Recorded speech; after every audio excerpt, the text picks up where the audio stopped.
के खिलाफ जिस प्रकार के शब्द कहे हैं, आज उसी विषय को लेकर हम ये प्रेस वार्ता कर रहे हैं। फारूक अब्दुल्ला कोई साधारण राजनेता नहीं है। वो पूर्व मुख्यमंत्री हैं, वर्तमान सांसद हैं। एक पूर्व मुख्यमंत्री और वर्तमान सांसद जब एक साक्षात्कार में, एक इंटरव्यू में ये कहते हैं कि जो आर्टिकल 370 है, अनुच्छेद 370 है, जिसको कि संवैधानिक तरीके से भारत के संसदीय पटल पर एब्रोगेट किया गया था, हटाया गया था, चीन के सहायता से पुनः उसे इंस्टॉल किया जाएगा, चीन के सहायता से पुनः आर्टिकल 370 को वापस लाया जाएगा, तो स्वाभाविक है, न केवल यह चिंतनीय है अपितु यह दुखद है कि एक सिटिंग मेंबर ऑफ पार्लियामेंट, एक सांसद इस प्रकार के भाषा का प्रयोग देश के लिए करते हैं। अगर आप उस इंटरव्यू को देखेंगे तो उस इंटरव्यू का दो पहलू है। फारूक अब्दुल्ला जी का मानना है कि आज जो चीन आक्रामक हुआ है, उस आक्रामकता के पीछे एक ही कारण है, और वो कारण है कि अनुच्छेद 370 को हिंदुस्तान ने निरस्त किया, अनुच्छेद 370 को हिंदुस्तान ने हटाया।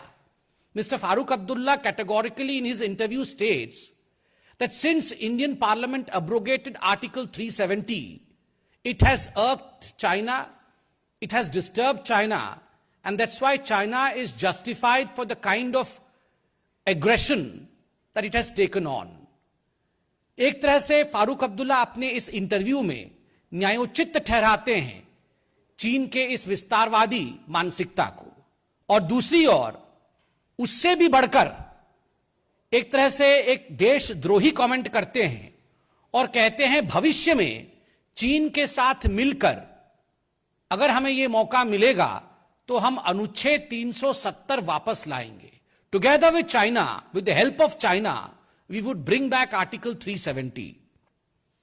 यह मुझे समझ में नहीं आता है कि एक सिटिंग सांसद इस प्रकार की बातें कैसे कर सकता है।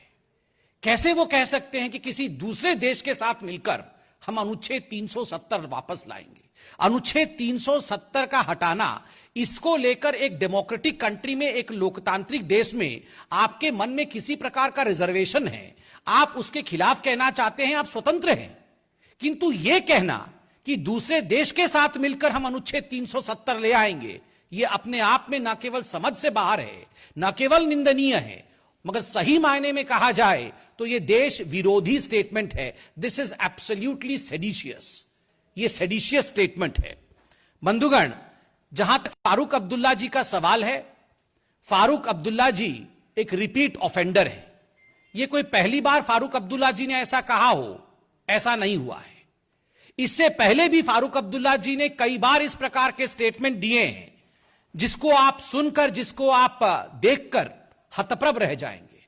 आपको याद होगा, फारूक अब्दुल्ला जी ने 24 सितंबर, अभी चंद महीनों पहले यह कहा था कि अगर आप जम्मू कश्मीर में जाके लोगों से पूछेंगे कि क्या वो भारतीय हैं, तो लोग कहेंगे नहीं, हम भारतीय नहीं हैं, हम भारत में रहना भी नहीं चाहते हैं। और दुखद विषय था कि उसी स्टेटमेंट में 24 सितंबर को फारूक अब्दुल्ला ने यह भी कहा था कि अच्छा होगा अगर हम चीन के साथ मिल जाएं।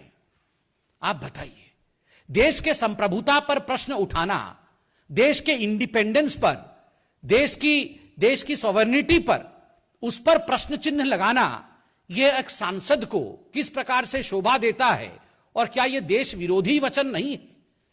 याद करिए, यह वही फारूक अब्दुल्ला है जिन्होंने बहुत स्पष्ट रूप से कहा था, पीओके क्या तुम्हारे बाप का है जो तुम पीओके ले लोगे? यह भारत के लिए कहा था कि क्या पीओके तुम्हारे बाप का है, और क्या पाकिस्तान ने चूड़ियां पहन रखी है जो तुम पीओके ले लोगे और पाकिस्तान कुछ नहीं करेगा? देखिए, पाकिस्तान को लेकर, चीन को लेकर जिस प्रकार की नरमी इनके मन में है, और भारत को लेकर जिस प्रकार की मैं कहूंगा बेशर्मी इनके मन में है, यह अपने आप में बहुत सारे प्रश्न खड़े करते हैं। और केवल फारूक अब्दुल्ला ऐसा कहते हो, ऐसा नहीं है। ये चचेरे ममेरे भाई हैं। अगर मैं फारूक अब्दुल्ला कहता हूं तो फारूक अब्दुल्ला एक पॉलिटिकल पार्टी के नेता ऐसा कहते हैं, ये बात नहीं। आप अगर इतिहास में जाएंगे और राहुल गांधी जी के भी स्टेटमेंट्स को हाल फिलहाल में सुनेंगे तो आप पाएंगे कि फारूक अब्दुल्ला और राहुल गांधी में ज्यादा फर्क नहीं है। ये एक ही सिक्के के दो पहलू हैं। As far as Farooq Abdullah and Rahul Gandhi are concern, they are two sides of the same coin. एक ही सिक्के के दो पहलू, दोनों के इसी प्रकार के वचन रहे हैं।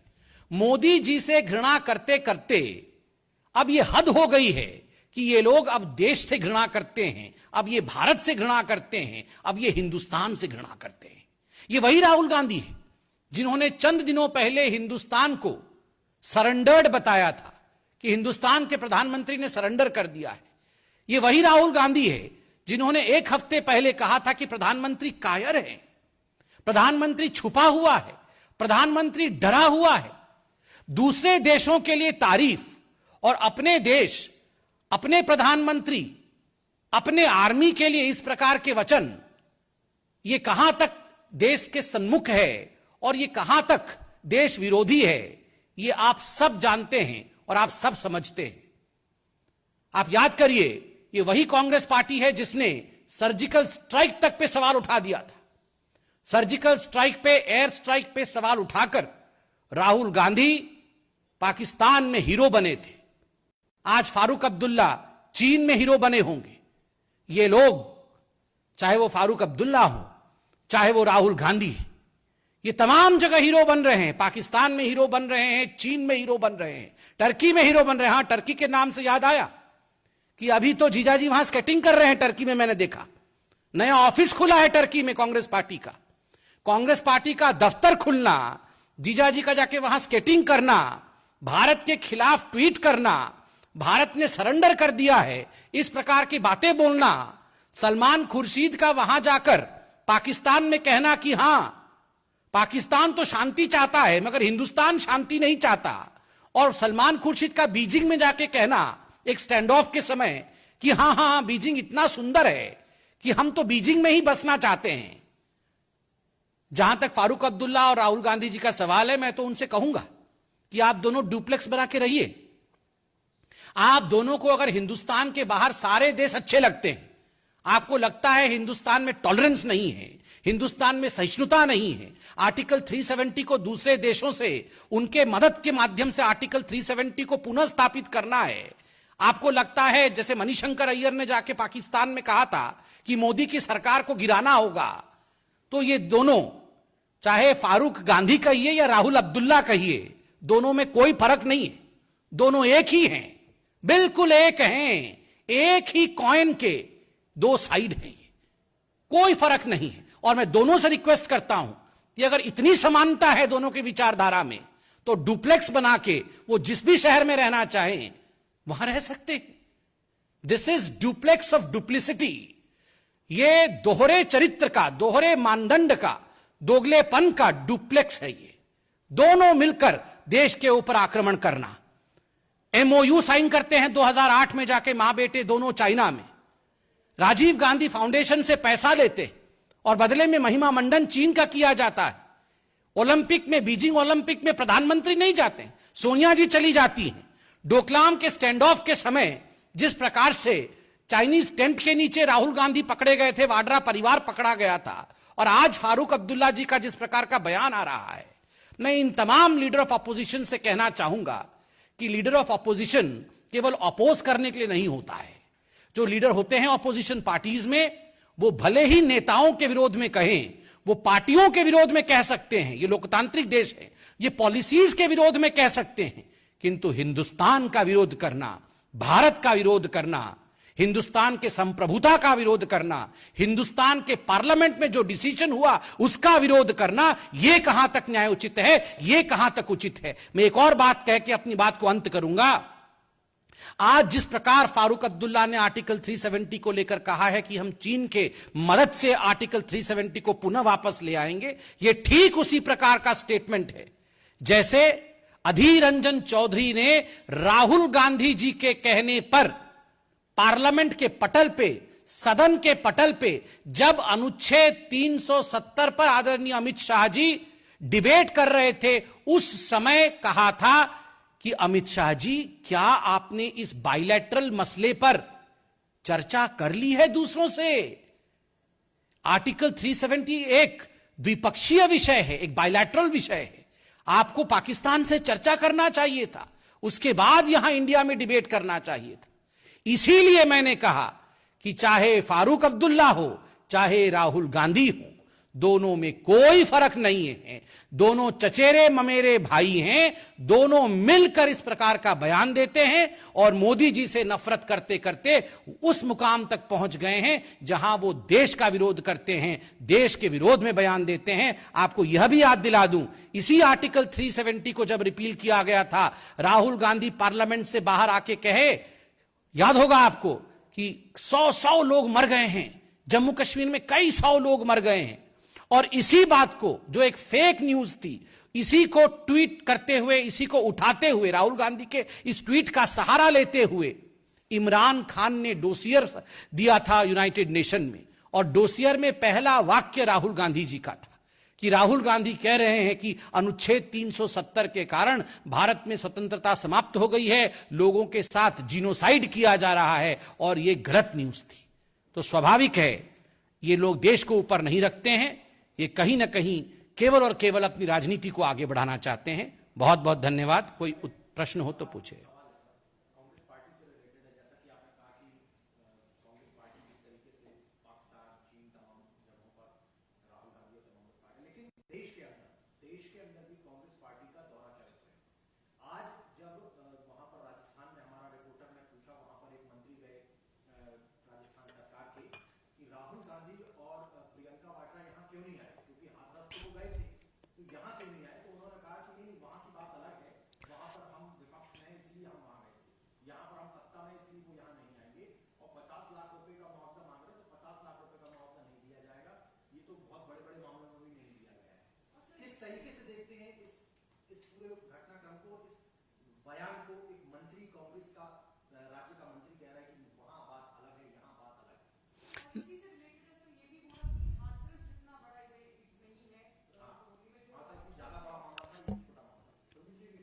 मैं इसके आपका भी प्रश्न लूंगा।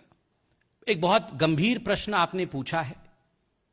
मेरे से पहले आपने कांग्रेस के मंत्री से भी यह प्रश्न पूछा कि राहुल जी और प्रियंका जी, ये दोनों भाई बहन, ये उत्तर प्रदेश तो गए, किंतु राजस्थान में जिस प्रकार से कुकृत्य हो रहे हैं, जिस प्रकार से बलात्कार के विषय में आपने जिक्र किया, जिस प्रकार से हत्याओं के विषय में आपने जिक्र किया, मंदिर के पुजारी को जला के मार देना, उन विषयों को जिस प्रकार से मंत्री जी ने कंपैरिजन में रखा, आपको याद दिलाऊं, पहले अशोक गहलोत जी ने कंपेयर किया था कि don't compare Hathras with Rajasthan rape. आप हाथरस के विषय को राजस्थान से कंपेयर मत करिए।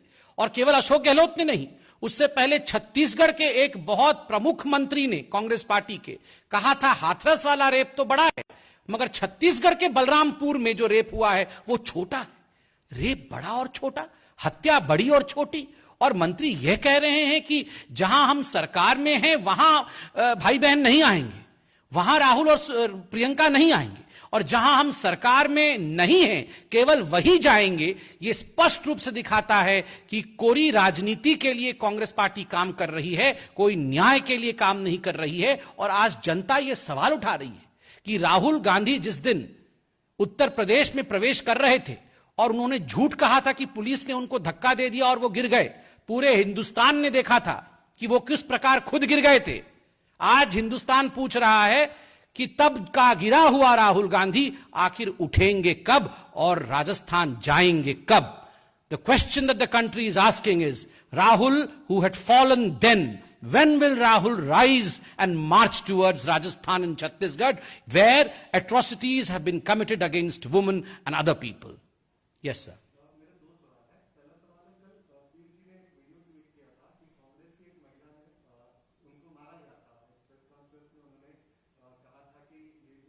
जी देखिए, बहुत ही दुखद है जिस प्रकार से एक वीडियो सामने आया है। कांग्रेस के दफ्तर का वो वीडियो है, और वीडियो तारा यादव नामक कांग्रेस की एक कार्यकर्ता के साथ जिस प्रकार बहुत सारे पुरुष मिलकर उसकी पिटाई कर रहे हैं, यह अपने आप में हृदय विदारक, कोट अनकोट हृदय विदारक दृश्य है। यह कोई साधारण दृश्य नहीं है। डोमेस्टिक वायलेंस इस देश में एक बहुत महत्वपूर्ण मुद्दा है। वैसे में एक नेत्री को एक पॉलिटिकल दफ्तर में ऑन कैमरा, जब कैमरे ऑन हो, उसके सामने इस प्रकार पिटाई करना और उनके मुंह को सुझा देना, होंठ उनके सूज गए हैं, उनकी कान की बाली नीचे गिर जाती है, वो खुद नीचे गिर जाती हैं, ये किस प्रकार का घृणक कृत्य है। कांग्रेस जो महिला न्याय के लिए पोस्चरिंग करते हुए दिखती है, वास्तविक रूप में क्या वो महिला न्याय के लिए काम कर रही है? जो इस वीडियो को एक बार देख लेगा वो कांग्रेस के दोहरे चरित्र को जान जाएगा।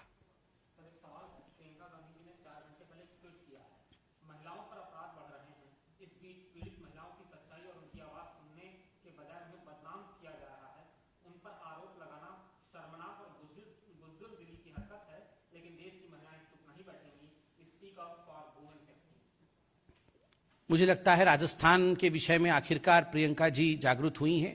राजस्थान में जैसे दो बहनों के साथ जो शेड्यूल ट्राइब कम्युनिटी की हैं, उनके साथ जिस प्रकार से दुष्कर्म हुआ, पहले अशोक जी ने कहा कि बहनें अपनी इच्छा से गई थी, बाद में पुलिस ने भी एफआईआर नहीं लॉन्च किया था, बहनों ने कैमरे के सामने सच्चाई को व्यक्त किया। लगता है प्रियंका जी के कान में अब जाके सच्चाई पड़ी है और वो राजस्थान के विषय में उन्होंने ट्वीट किया है। बिल्कुल सही है, राजस्थान में कानून व्यवस्था सुधरनी चाहिए। एनसीआरबी की डाटा भी कह रही है कि राजस्थान में जिस प्रकार आए दिन रेप की घटनाएं हो रही हैं, वो हिंदुस्तान में सबसे अधिक है। प्रियंका जी को इस विषय में चिंता करनी चाहिए और वो चिंता कर रही हैं, मुझे उनके ट्वीट से लग रहा है। धन्यवाद।